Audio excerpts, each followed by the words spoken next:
Yes yes sir बैठे।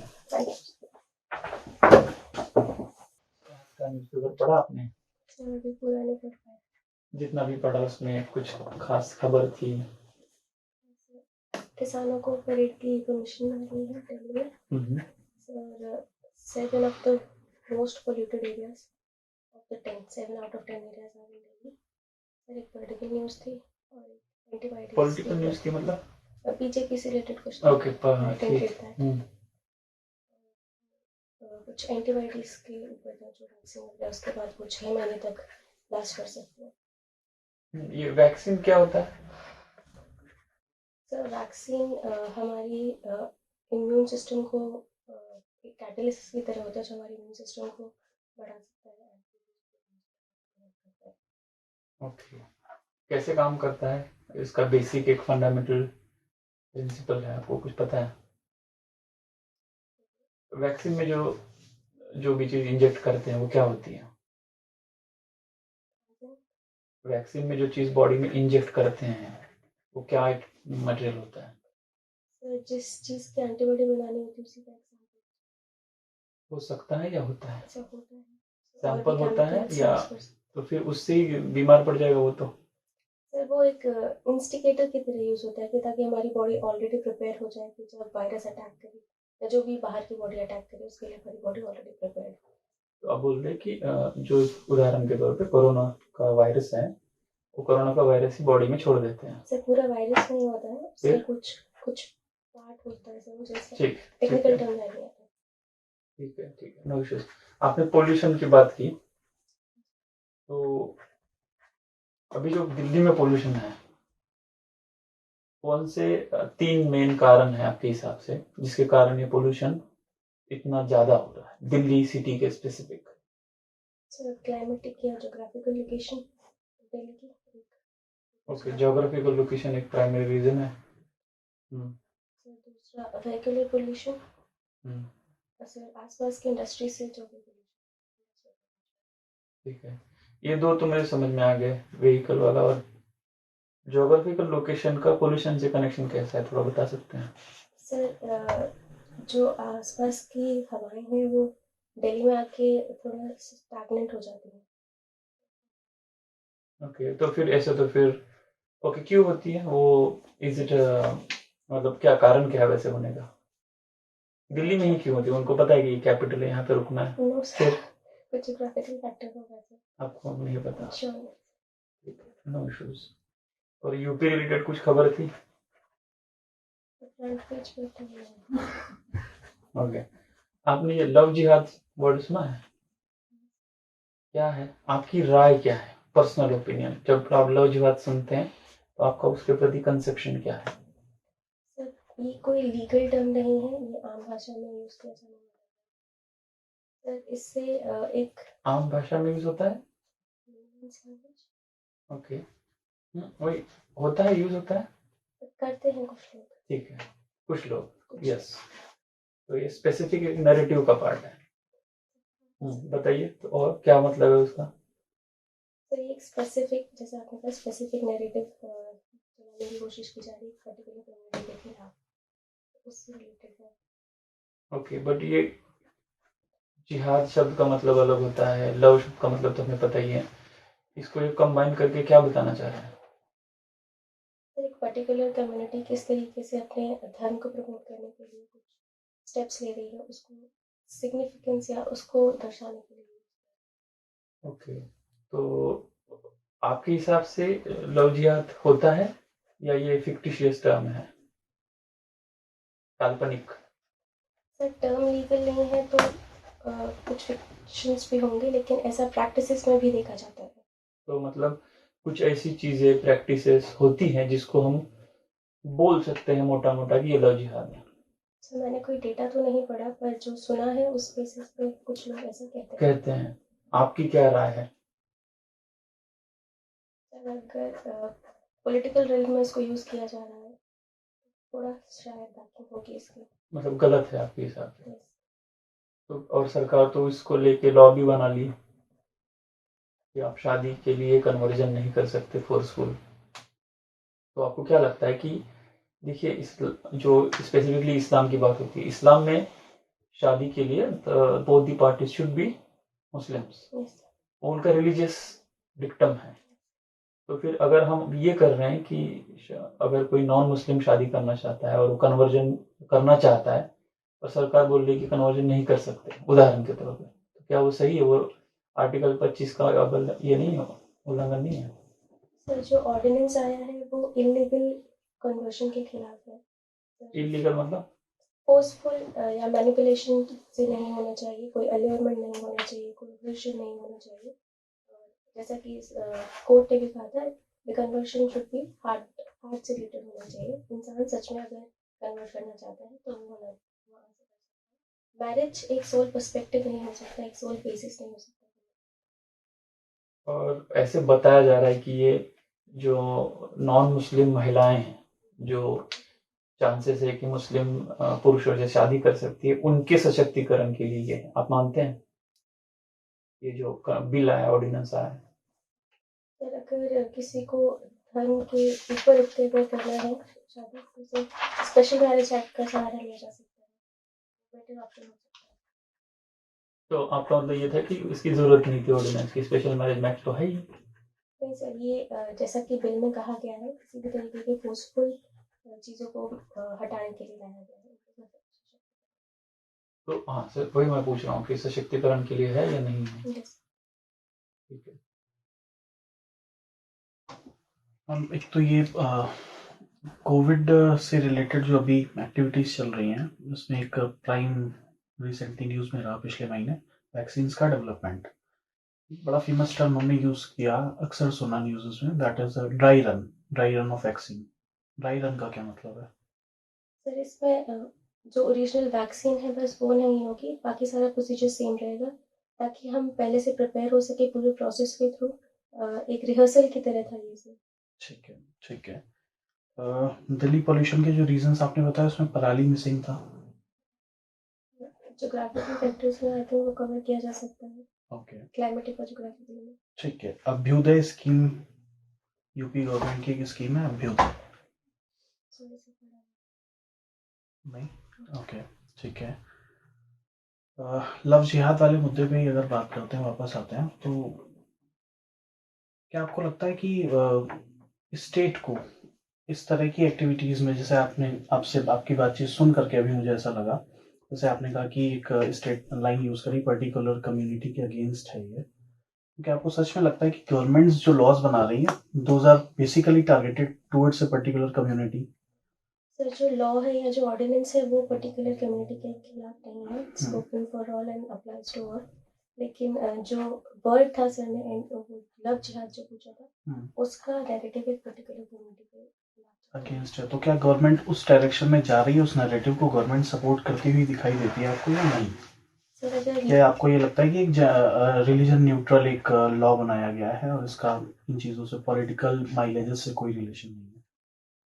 Law के terms को देखा जाए तो कहीं भी एक पर्टिकुलर कम्युनिटी को फोकस नहीं किया गया है, ये रिलीजन न्यूट्रल रखा गया है। तो इस हिसाब से रिलीजन न्यूट्रल है, ठीक है।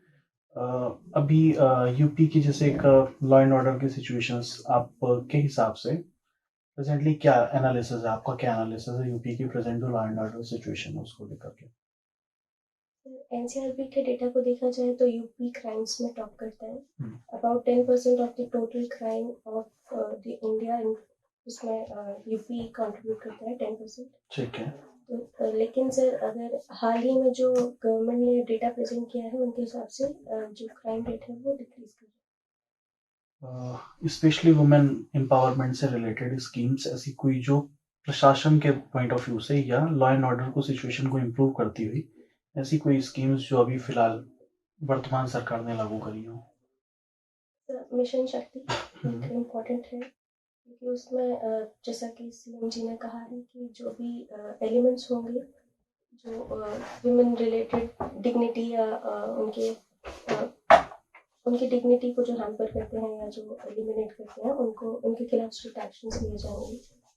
तो दूसरा जो गवर्नमेंट एक नैरेटिव प्रेजेंट कर रही है पावर लाइन्स या हेल्प लाइन्स बना के, तो तीसरा उनके ट्रांसपोर्ट और ट्रैवलिंग पे भी काफ़ी फोकस किया जा रहा है ताकि उन्हें एक सेफ ट्रांसपोर्ट प्रोवाइड किया जाए।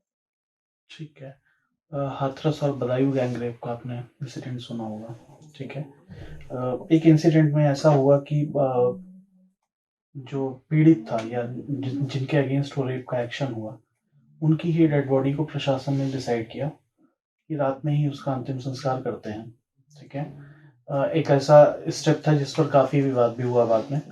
आपके हिसाब से वो निर्णय उचित था या नहीं था, और क्या उसके एंगल्स हैं, आपका क्या एनालिसिस है उन चीजों को लेकर? सर पूरा इंसिडेंट काफ़ी अनफॉर्चुनेट था और इसमें प्रशासन का एक असिम्पथेटिक रूप सामने आया था। सर अगर लॉ एंड ऑर्डर को मेंटेन करने की कोशिश की गई तो वो सर प्रशासन के हिसाब से सही हो सकता है, लेकिन इसको और सेंसिटिवली हैंडल किया जा सकता है। ठीक है, तो क्या बेहतर किया जा सकता था? वो अंतिम संस्कार उस दिन करना, पर्टिकुलर वही इंसिडेंट, वो सही था या नहीं था? और नहीं था तो क्या बेहतर कर सकते थे? सर जैसे कि हमने देखा था कि परिवार वालों को लॉक कर दिया गया था, जैसे उनका कहना था परिवार वालों का। सर उसको वैसे ना करके उनकी सहमति को लिया जा सकता था, उनसे बातचीत की जा सकती थी, उनको समझाया जा सकता था। अगर उनका सपोर्ट मिलता तो ये काफ़ी ऐसा इंसिडेंट सामने नहीं आया। ठीक है, एक टर्म हम अक्सर यूज करते हैं या सुनने में आता है कॉमन पार्लेंस में, मीडिया ट्रायल। मीडिया ट्रायल की पॉजिटिव और नेगेटिव्स, क्या उसके क्या इम्पैक्ट है? Positive impacts and negative impacts, उसको आपको समझाना है। सर दोनों ही है, पॉजिटिव और नेगेटिव। पॉजिटिव्स में हमें पूरी जानकारी मिलती है, जिन्होंने वो इंसिडेंट नहीं भी देखा है उन्हें उनके फैक्ट्स या जो भी रिलेटेड एविडेंसेस हैं वो सामने आते हैं। सर नेगेटिव में ये होता है कि सर हम पहले से ही अपना जजमेंट तय कर लेते हैं, या जो भी व्यूअर्स होते हैं कोर्ट के जजमेंट आने से पहले ही हम अपना माइंड सेट कर लेते हैं, तो ये नेगेटिव इम्पैक्ट है। ओके, ठीक है। होना चाहिए या नहीं होना चाहिए स्ट्रिक्टली? क्या इसे रेगुलेट करने की जरूरत है? स्ट्रिक्टली रेगुलेट करना काफ़ी डिफिकल्ट हो सकता है, पर किया जाए तो ये अच्छा हो सकता है। फ्रीडम ऑफ प्रेस के अगेंस्ट नहीं जाएगा क्या ये, अगर हम रेगुलेशन करते हैं तो? सर फ्रीडम ऑफ प्रेस में भी रेगुलेशंस होते हैं, हर चीज़ का उसमें भी लिमिटेशंस हैं, जैसे कि कॉन्स्टिट्यूशन में भी लिखा है फ्रीडम ऑफ स्पीच में के कुछ रिस्ट्रिक्शंस हैं, तो वो फ्रीडम ऑफ मीडिया पे भी या प्रेस पे भी लागू होते हैं। ठीक है, आप कहाँ से बिलोंग करते हैं? सर मैं शिकोहाबाद से बिलोंग करती हूँ, शिकोहाबाद से, फिरोजाबाद डिस्ट्रिक्ट में है। ठीक है। शिकोहाबाद की ग्रोथ, अगर वो आपको लगता है कि उत्तर प्रदेश के मानचित्र पर शिकोहाबाद का अपना एक स्थान है, तो वो उसको जो प्रेजेंट सिचुएशन है, कॉन्टेम्प्रेरी जो सिचुएशन है उसकी, क्या वो उसको सही तरह से रिप्रेजेंट करता है या नहीं करता है? और अगर नहीं करता है तो फिर और फर्दर क्या चीज़ें हैं जो की जानी चाहिए? सर शिकोहाबाद हिस्टोरिकल पर्सपेक्टिव से इम्पोर्टेंट रहा है, वो दारा शिकोह के नाम पर बसा हुआ एक शहर है। सर आज के कॉन्टेक्स्ट में देखा जाए तो शिकोहाबाद की एजुकेशन या लिटरेसी लेवल यूपी से बेहतर है सर, अगर शिकोहाबाद पर्टिकुलर की देखी जाए तो। सर वहाँ पे वो अच्छा काम कर रहा है, लेकिन वहाँ भी काफ़ी डेवलपमेंट्स की ज़रूरत है, जैसे रूरल डेवलपमेंट की वहाँ ज़रूरत है। अगर हमें शिकोहाबाद को यूपी में आँखें अगर हम तो सर अगर शिकोहाबाद का डेवलपमेंट यूपी में काफ़ी कारगर सिद्ध हो सकता है। इंडस्ट्री पॉइंट ऑफ व्यू से कोई ऐसा प्रोडक्ट या कोई ऐसे सेगमेंट जहाँ पे काम किया जा सकता है, इन चीज़ों के लिए फेमस है शिकोहाबाद? सर शिकोहाबाद पर से तो फेमस नहीं है किसी इंडस्ट्रियल प्रोडक्ट के लिए, लेकिन फिरोजाबाद ग्लास इंडस्ट्री के लिए फेमस है।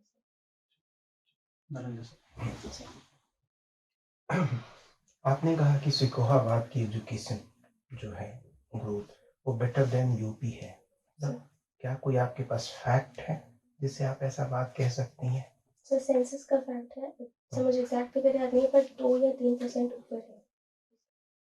ओवरऑल एजुकेशन की आप बात कर रही हैं या सिर्फ मेल की लिटरेसी या फीमेल की लिटरेसी, इस बेसिस पे ये आपका डेटा है?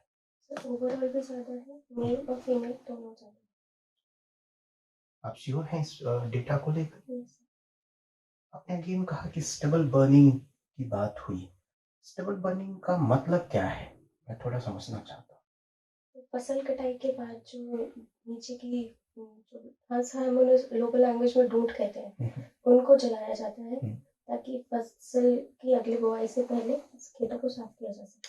अच्छा, तो वो एक पॉल्यूशन का रोल, पॉल्यूशन में एक इम्पोर्टेंट रोल है क्या उनका, दिल्ली में खासकर?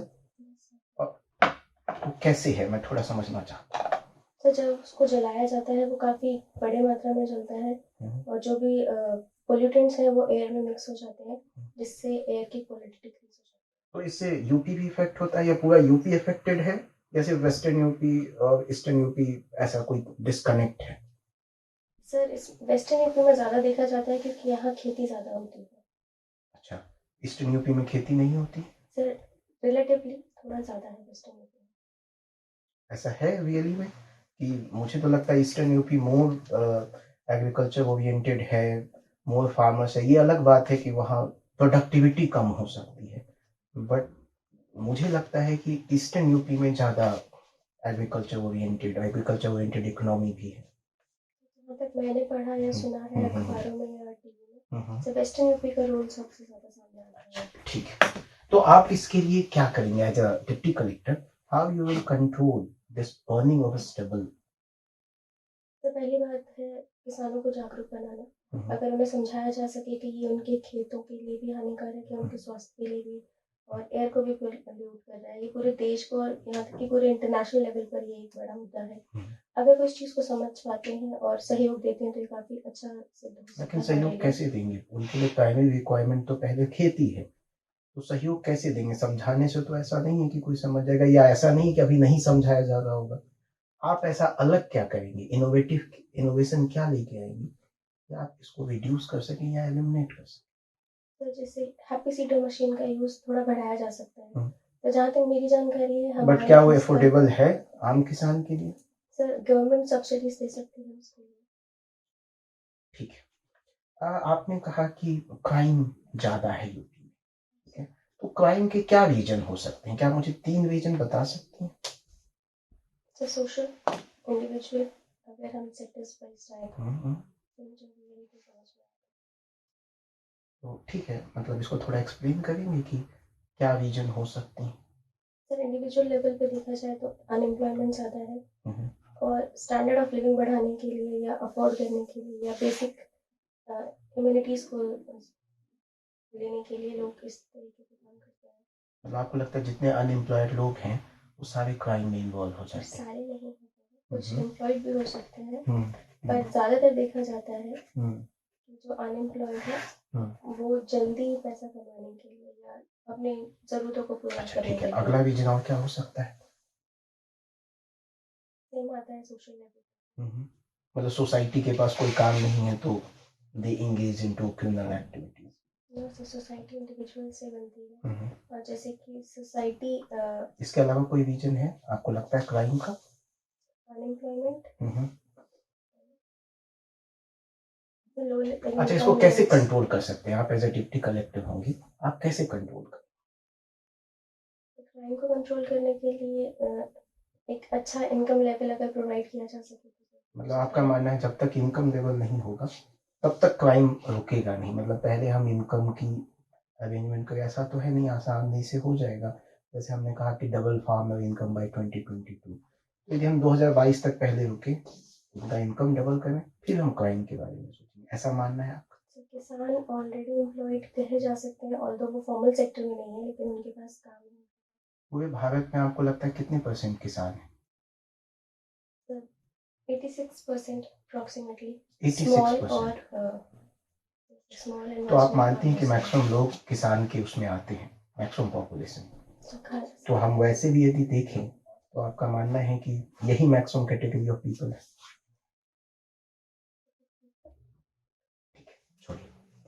अब लास्ट क्वेश्चन है मेरी से कि एमएसएमई सेक्टर को प्रमोट करने के लिए एज अ डिप्टी कलेक्टर आपका क्या इनोवेटिव मेजर्स होगा? तो जो सरकार सब्सिडी दे रही है उनको तो अच्छे से, या जो भी स्कीम्स चला रही है उनको तो अच्छे से इम्प्लीमेंट करना ही है। साथ ही जो रीजनल या लोकल प्रोडक्ट्स हैं उनकी प्रोडक्टिविटी, उनके ब्रांडिंग या फिर उनके प्रमोशन को। आप मुझे बता सकते हैं रिसेंट गवर्नमेंट की क्या स्कीम है जो एमएसएमई सेक्टर के लिए? आत्मनिर्भर भारत में कुछ जी, मैं यूपी स्पेसिफिक में बात कर रहा हूँ। Thank you. आपका ऑप्शनल क्या है? हिस्ट्री। History, okay.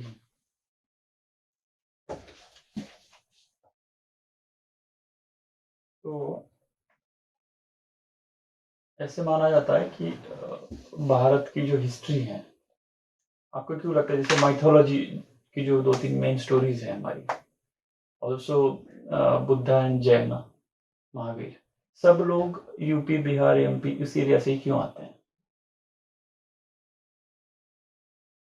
सर हमारे पास सोर्सेस ज़्यादा हैं यहाँ के लिए, जो माइथोलॉजी के जो फैक्ट, जो भी माइथोलॉजिकल लिटरेचर मिला है, तो देखा जाए तो ये इन्हीं एरियाज को बिलोंग करता है सर। दूसरा जो महाजनपदास का टाइम था, वो ज़्यादा फ्लरिश किया था नॉर्थ में। और जब नॉर्थ में महाजनपद थे उस समय साउथ में क्या चल रहा था? तो संगम का ओके, एक स्ट्रेच था। तो फिर संगम का आपको ऐसा नहीं लगता कि जो तमिल संगम हिस्ट्री है वो नेशनल कॉन्शियस में उतना क्रेडिट नहीं पाती है जितना नॉर्थ इंडियन हिस्ट्री पाती है? तो संगम का भी अपना एक इम्पोर्टेंस है। मेरा सवाल ये है कि क्या आपको लगता है कि ओवरऑल नेशनल कॉन्सेंस में, नेशनल आइडिया में हिस्ट्री की जब बात आती है तब हम जितना फोर्सफुली या जितना वेहेमेंटली अशोका की बात करते हैं या बुद्धा, महावीर, चंद्रगुप्त इनकी बात करते हैं, आप बताइए संगम लिटरेचर के अनुसार जो राजे मतलब किंग्स रहे हैं उसमें से कितने का नाम आपको याद है? सर हम कह सकते हैं कि नॉर्थ इंडियन हिस्ट्री को ज़्यादा इम्पोर्टेंस दी जा सकती है, लेकिन सर जैसा कि अभी हिस्ट्री में डेवलपमेंट्स हो रहे हैं, मुझे हिस्टोरियन का नाम नहीं याद आ रहा, उन्होंने एक कुछ एविडेंस बेस्ड एक हिस्ट्री की बुक लिखी है, फ्रॉम इंदस टू वाईगई। सर अगर वो एविडेंट हो जाती है तो ये हिस्ट्री में काफ़ी अच्छा रोल प्ले कर सकती है, हमारी पूरी हिस्ट्री की और अच्छे से समझ बढ़ा सकती है। तो लेकिन अभी तक वो वैसा क्यों हुआ कि south Indian history, Tamil history is considered regional history rather than a national history? तो ऐसा कुछ होता है रीजनल हिस्ट्री, नेशनल हिस्ट्री? मैंने कहीं नहीं पढ़ा ऐसा कुछ डाइवर्शन या तो डिवीजन। हाँ, बट आपको लगता है कि जो नॉर्मल लोगों का थिंकिंग है या एक कंसेप्शन है, क्या वो अशोका की जो फिगर है या चंद्रगुप्त की फिगर है या समुद्रगुप्त की है उसको इंडिया की हिस्ट्री मानते हैं, और संगम की जो ये तिरुवरुकुलर वगैरह है उनको तमिल हिस्ट्री मानते हैं, या फिर वो भी इंडियन हिस्ट्री मानते हैं? मेरे हिसाब से तो वो भी इंडियन हिस्ट्री है। फिर जैसे राज राजा हो गए, उनकी काफ़ी अच्छे और काफ़ी एविडेंट रोल प्ले किया है उन्होंने पूरी हिस्ट्री में, जिसे हम पढ़ते हैं सर, और काफ़ी एनसीईआरटी में भी है उसका मेंशन, और हमारे कॉम्पिटिटिव एग्जाम्स में भी उसको उतना ही इम्पोर्टेंस दिया जाता है। तो मेरे हिसाब से पूरी हिस्ट्री इंडिया की है, चाहे नॉर्थ हो या साउथ। अगर कॉमन मैन की बात करें तो सर हम नॉर्थ में रहते हैं, इसलिए हमें नॉर्थ का पता है, मे बी साउथ में ऐसा ना सोचा जाता हो, वो नेशनल हिस्ट्री को, दोनों ही चीज़ों को अच्छे से बैलेंस करके देखते हो, या जो एक इंटेलेक्चुअल माइंड है सर, वो दोनों ही जगह को नेशनल हिस्ट्री कंसिडर करते ओके, लास्ट क्वेश्चन। ऐसा देखा गया कि जो महिलाओं की हिस्टोरिकली हम सही महिलाओं की जो स्टेटस है या उनके अधिकार, वो सब चीजें, safety, historically south southern states में बेटर कंडीशन में पाई गई as compare to the northern states. इसका कोई हिस्टोरिकल रीजन है? सर नॉर्थन इंडिया इन्वेशंस के लिए ज़्यादा देखा गया कि यहाँ इन्वेशन ज़्यादा होते थे, जब वुमेन एक वल्नरेबल सेक्शन उस टाइम से माना जाता था, इसलिए उनको एक सेफर साइड या जो भी उनका कल्चरल सिग्निफिकेंस था उसमें उनको थोड़ा पीछे रखा गया। ओके, और साउथ में? तो साउथ में जो इन्वेशन का इन्फ्लुएंस था वो थोड़ा कम देखा गया, सर उनको ज़्यादा फ्रीडम मिली वहाँ पे फ्लरिश करने के लिए। Thank you.